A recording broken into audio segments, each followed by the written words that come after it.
karena setelah Oma membuka, kita juga sampai Ibu Gembala buka di soal ini, dieksplor semua, keluar buat kita semua, malah jadi berkat yang luar biasa di malam hari ini. Jadi saya biasa mulai dengan sejarah saja ya. Jadi Mazmur 146, 147 dan terus sampai 150.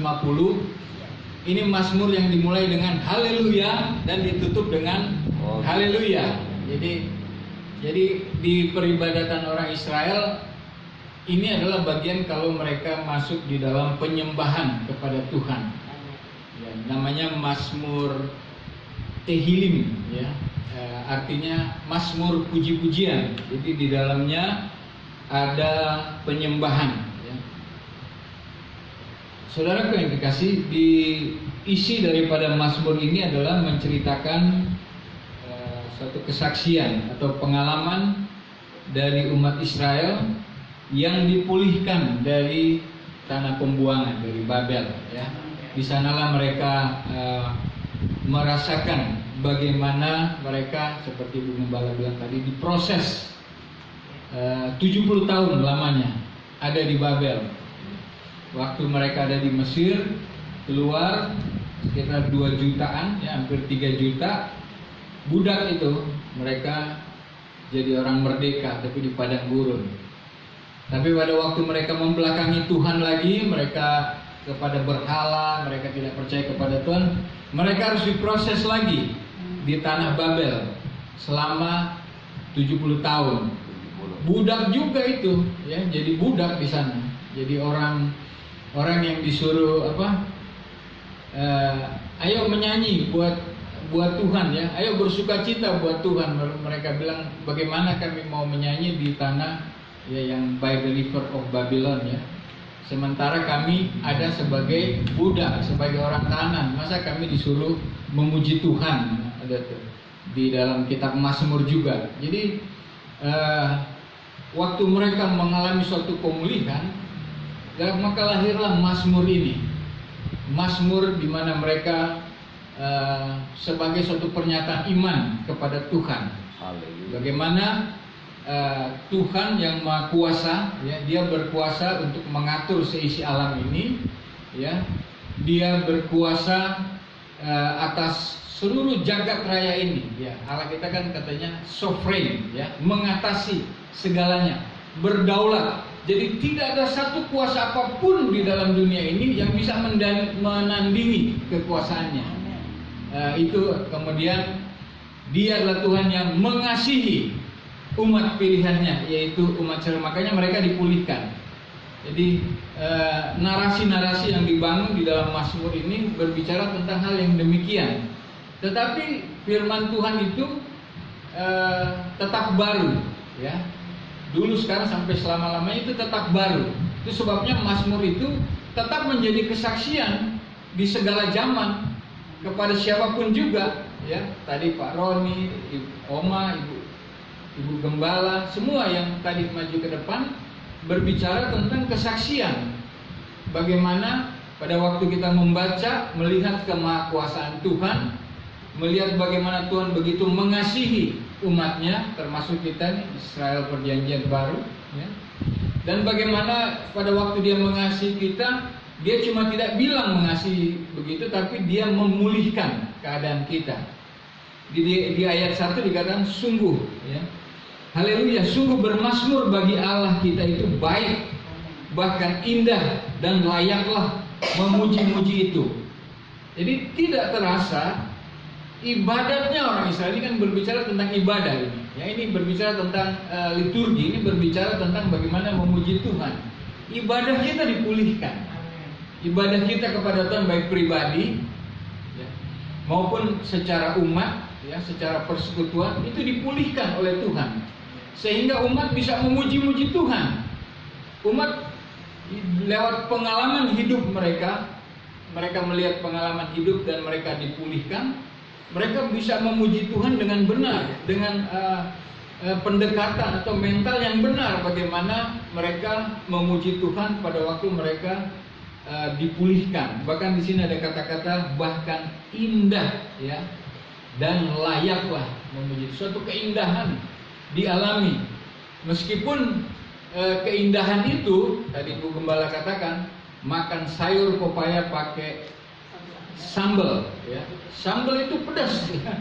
Pepaya itu pahit, ya, tapi enak buat kita, ya. Artinya mengalami suasana yang pedas, ya, yang pahit itu justru nyaman buat jiwa kita. Suatu proses yang membuat kita memuji Tuhan dengan benar, ya.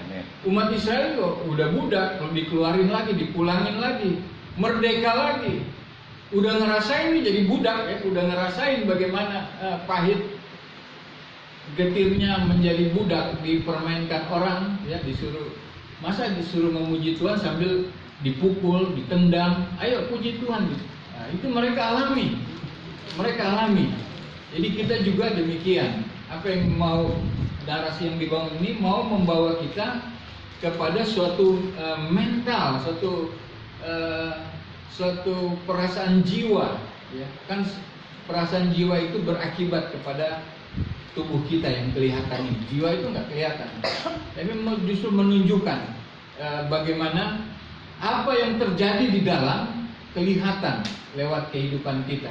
Makanya ada orang-orang seperti Pak Yudi, ya, Ibu Nova dan Pak Yudi, saya sama Andre ini suatu berkat di persekutuan kita ini. Mereka yang akan membangun satu mesbah pujian dan penyembahan di tempat ini buat kita semua, dan kita masing-masing kita akan terbangun di dalam bagaimana kita memuji dan menyembah Tuhan dengan benar, ya. Karena ini kita akan bawa, ya, seperti tadi kita sama mamanya Andre kita buat menyanyikan, ya. Nanti kita pulang di motor atau di mobil kita bawa nyanyi itu, ya, menyanyikan lagu itu, mendengarkan mengingat-ingat apa yang kita lakukan di dalam peribadatan kita, kemudian kita bawa di dalam kehidupan kita sehari-hari, yaitu ibadah juga, ya. Bagaimana mengaplikasikan ibadah dalam persekutuan seperti saat ini ke dalam kehidupan kita sehari-hari. Makanya waktu Tuhan mau bawa orang Israel keluar dari Mesir, Tuhan Firaun tanya, buat apa Pak mereka keluar? Mereka mau beribadah kepada Tuhan, ya. Dan mereka datang ke Sinai, Tuhan kasih hukum Taurat, tapi hidup mereka adalah ibadah. Demikian juga dengan kita. Nah, saudara kasih berbicara tentang mazmur, tentang puji-pujian, itu lagu, ya, itu nyanyian, ya. Nyanyian yang keluar dari kehidupan orang-orang percaya adalah seperti saya katakan berasal dari jiwanya. Nah, kalau kita melihat keadaan dunia ini, saudaraku yang kekasih, sistem dunia ini mencetak orang-orang yang di sini di ayat-ayat ini, ya, yang dikatakan orang-orang yang patah hati, ya, orang-orang yang mengalami luka-luka, ya, secara batin mereka mengalami luka, kepahitan apa. Tetapi mereka salah alamatnya, karena sistem di dunia ini menghadirkan lagu-lagu dunia. Dan kalau kita mempelajari lagu-lagu dunia, ya, atau penyanyi-penyanyi terkenal, ya, Om Roni tahu mungkin, ya, kalau Tom Jones, ya, lagunya yang terkenal apa? Apa, ya? Lagunya patah hati kan, ya? I saw the light. Ya.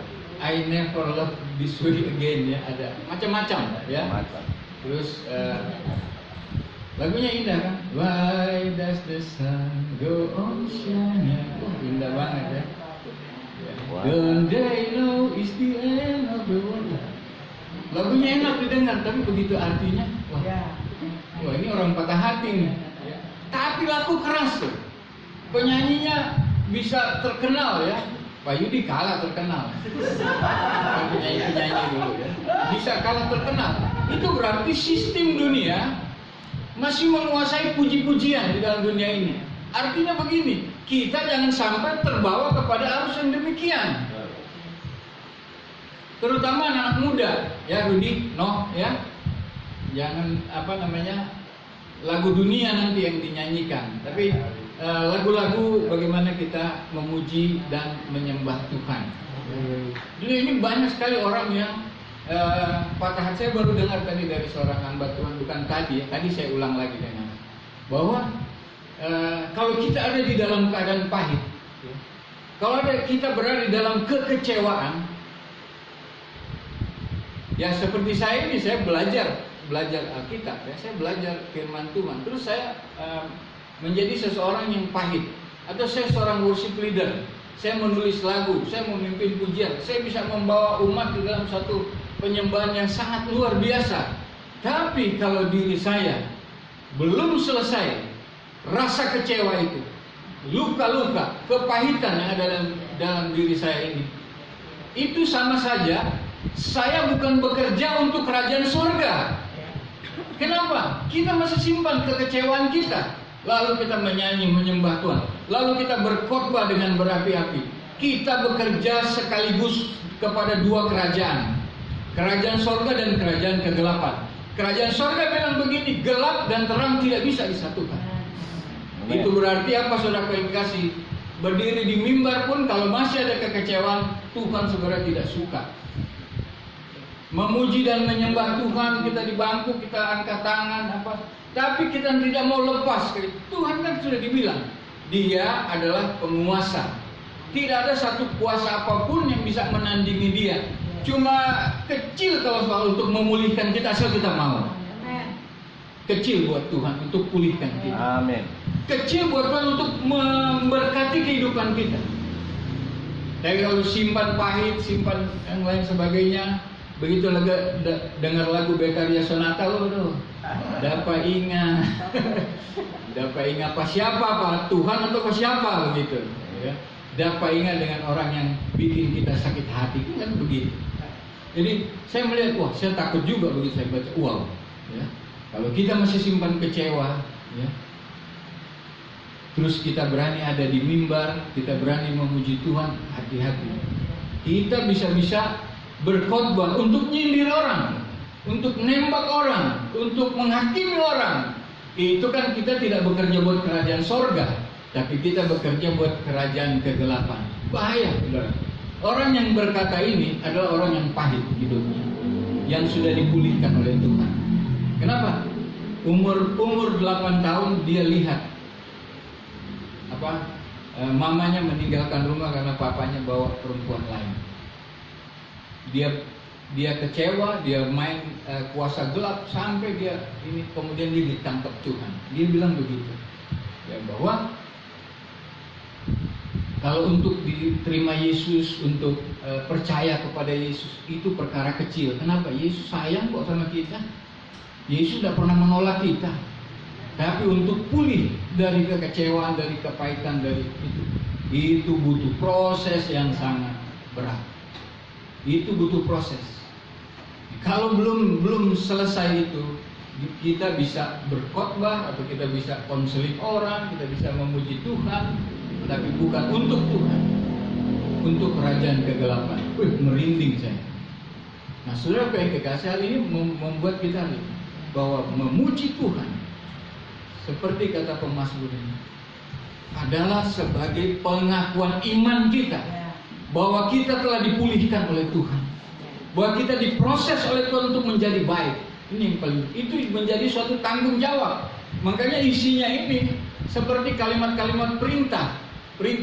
Memang Tuhan tidak memerintah kita, tapi pada waktu kita mulai memahami ayat demi ayat, pesan demi pesan, kita menjadi bertanggung jawab. Jadi sudah bukan perintah lagi. Orang tua kan ajar kita dulu kalau nakal, wah, tapi lama-lama cuma ngedip aja, cuma lihat aja, cuma ngomong sedikit, anak sudah tahu. Ya. Rudi sekarang ibu cuma senyum aja dia sudah tahu. Ya. Jadi sudah dikasih memuji Tuhan itu. Kita bicara mazmur adalah pengalaman hidup kita. Kalau kita belum mengalami, ayo alami. Ayo bawa pergumulan kita. Ada banyak ayat yang cocok untuk memulihkan pergumulan kita di dalam Alkitab ini. Tidak terbatas di dalam Mazmur saja, tapi ada banyak hal. Tuhan Yesus bilang begini, berbahagialah mereka yang tidak mengalami kekecewaan dan menolak aku. Itu tentang Yohanes Pembaptis. Ya. Gimana kan Yohanes Pembaptis bilang, bagaimana ini Tuhan? Ya. Yesus, engkau kan Mesias itu apa kok? Kami harus tunggu lagi. Doi ada lagi di dalam tuh, lagi di penjara ya. Tunggu-tunggu kok nggak dibesuk ya, nggak dikunjungi. Malah di dalam kisah itu Yesus malah semakin menjauh dari tempat dia di penjara itu. Jadi dia kirimkan. Dan Yesus bilang, lihat ada orang sakit disembuhkan ya, orang buta melihat, bahkan orang mati dibangkitkan. Wah, baru dia siap. Baru dia menyadari hal itu. Jadi dipotong lehernya pun dia sudah siap. Karena Yesus bilang, berbahagialah ya mereka yang tidak menjadi kecewa dan menolak aku. Yohanes ayat 4. Saudara, bermazmurlah bagi Tuhan, nyanyi di mana saja, di motor, di kamar mandi sekalipun ya, kita jadi artis buat kerajaan surga, memuji Tuhan. Tiap hari kita nyanyi-nyanyi, tetangga dengar, karena tadi Ibu sudah bilang ada kuasa ya, untuk menjamah hati orang dan orang itu dipulihkan. Begitu saja, Tuhan Yesus memberkati kita semua. Amin. Kita nyanyi satu lagu.